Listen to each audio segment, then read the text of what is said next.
Magandang tanghali, bagong Pilipinas. Una sa ating mga balita. Inatasan na ni Pangulong Ferdinand R. Marcos Jr. ang Department of Agriculture na supuin ang pananamantala sa sitwasyon kaugnay sa tensyon sa Middle East. Kaugnay yan sa pagpigil sa pagtaas ng presyo ng bigas kung saan iginiit ng Malacanang na sapat ang supply.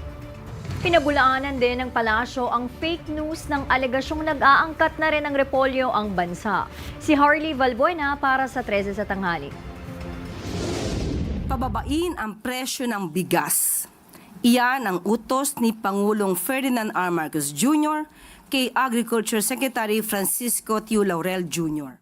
Ito ang mahigpit na tagubili ni President Ferdinand R. Marcos Jr. sa ika-6 na Unified Package for Livelihoods, Industry, Food, and Transport o UPLIFT meeting sa Malacanang.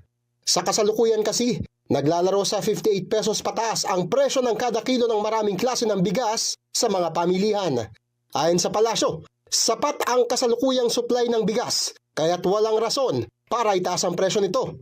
Kaugnay dito, inatasan ng Pangulo ang Department of Agriculture na gawin lahat ng paraan para may baba ang presyo ng bigas. Kabilang na dito ang pagsugpo sa mga nananamantala sa sitwasyon hinggil sa Middle East crisis.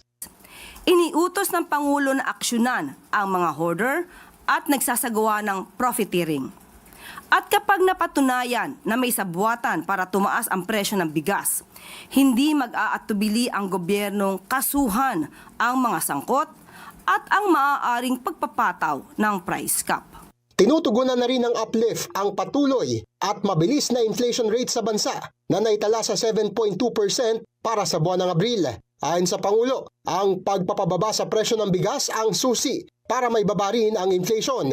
Itinanggi at tinawag namang fake news ng Malacanang ang alegasyong nag-i-import na rin ng repolyo ang bansa. At mismong si DA Secretary Laurel na rin ang nagkumpirma sa UPLIFT meeting na wala itong katotohanan. Para sa totoong balita sa Bagong Pilipinas, Harley Valbuena ng IBC News para sa 13 sa tanghali ng Congress TV.